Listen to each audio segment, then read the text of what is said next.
why did they start making us pay taxes? Like, what is that even for?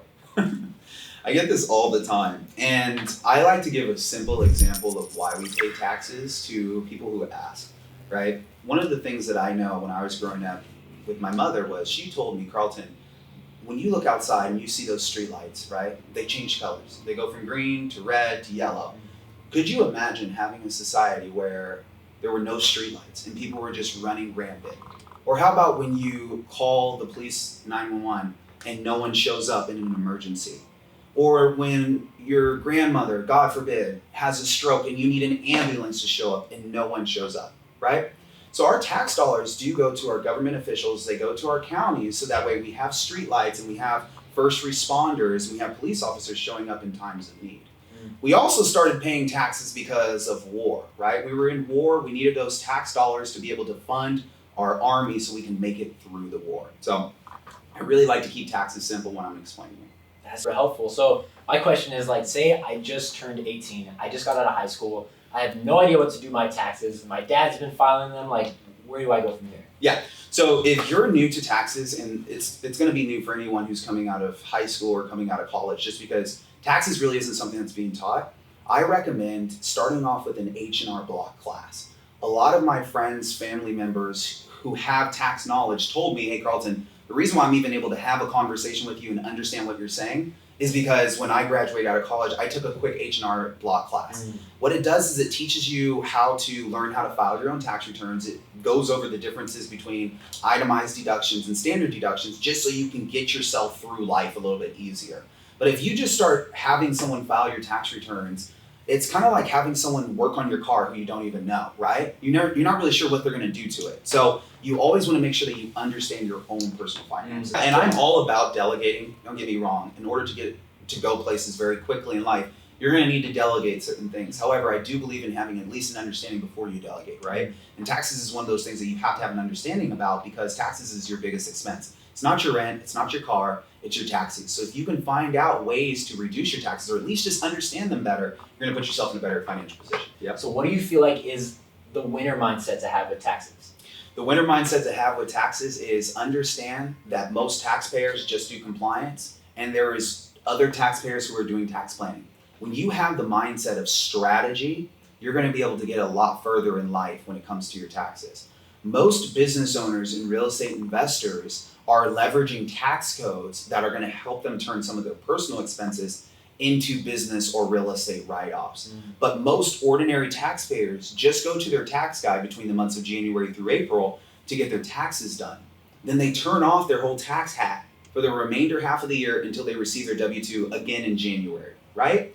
But you're being taxed all year long. And most business owners and real estate investors understand this. So they seek out information and formulate strategies with strategists like myself. So they are putting themselves in a better position come April 15th when it's time to file their return. What's the difference between me paying a cheaper price to just go with H&R Block and really getting a team to make sure I'm doing it right? Yeah, absolutely. So when you're choosing a team to prepare your taxes, you have to first decide, am I filing my taxes just for myself? Do I have a business? Do I own any assets? Because when you're filing just personal tax returns, any tax preparer who has a license is probably going to be able to get that tax return done. So whether you go to H&R Block or if you input your own information on TurboTax, it's probably going to be really hard to mess up those returns. But when you have a business and you have real estate, this is when you have to stop and think for a minute.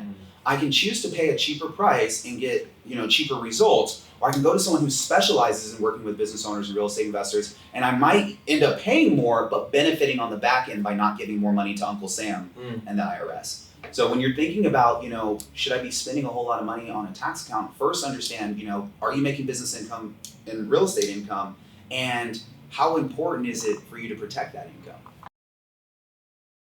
Like, are taxes fun to you? Taxes are extremely fun to me. And the reason why taxes are fun to me is because the IRS tax book is 82,000 odd number of pages. Of those pages, a majority are for business owners and real estate investors. The fact that I was able to niche down at such a young age, I'm able to help out people who have the advantages of the tax codes. I just need to interpret it very well. And since taxes was taught to me in a fun way, I was shown how to write off yachts, I was shown how to write off Mercedes and G-Wagons. I want to, in return, help people understand how fun and exciting taxes could be once you learn the strategies around it.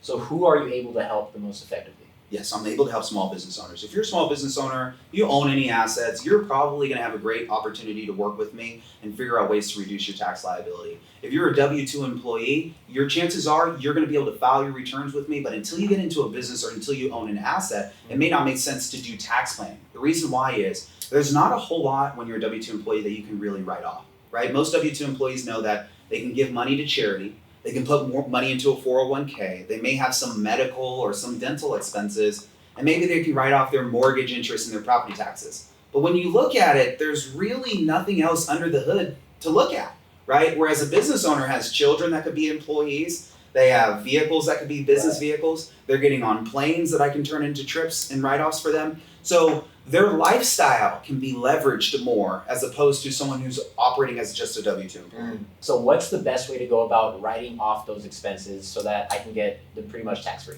Yeah, so when it comes to being tax-free, you have to understand that until you get to a place where you're leveraging all of the different vehicles that are out there, business, real estate, W-2 income, all of the different types of income vehicles, it's really hard to get to a place of being completely tax-free.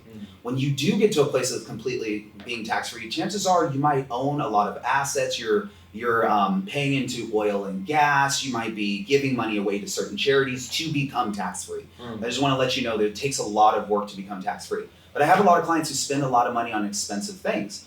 Depending on what you're spending your money on, you might want to talk to your tax advisor ahead of time. Let me tell you a story. I had a client last December who was getting ready to purchase a new vehicle. In the month of December, she called me and said, Carlton, I want to buy a new car, not just because I know I need a write-off, but because I want a new car.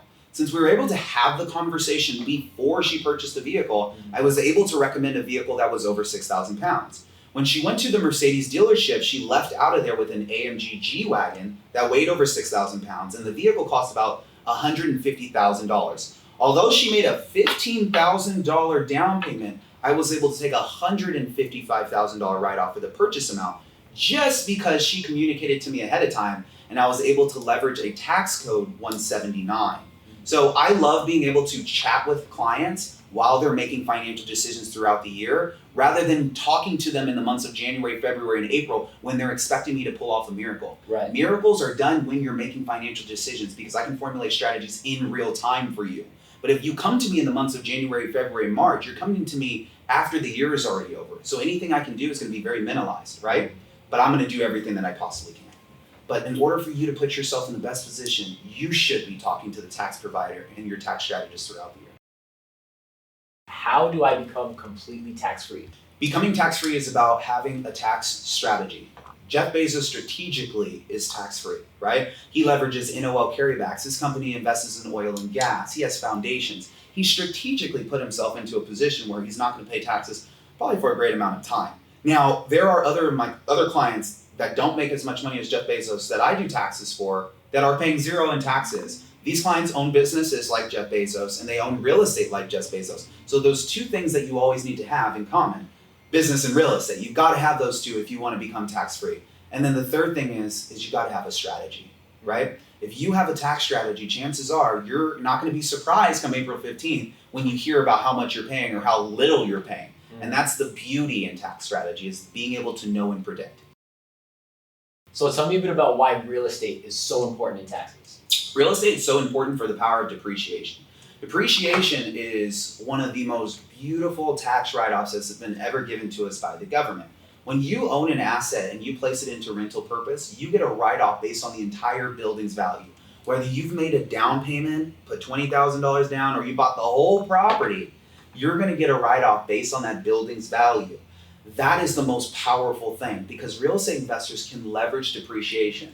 Rather than taking the building's value over the course of, let's just say, 27 and a half years or 39 years, you can write off the entire building's value in 5, 10, 15 years, accelerating depreciation. And this is why real estate is so powerful. Most investors can use real estate to get into more real estate.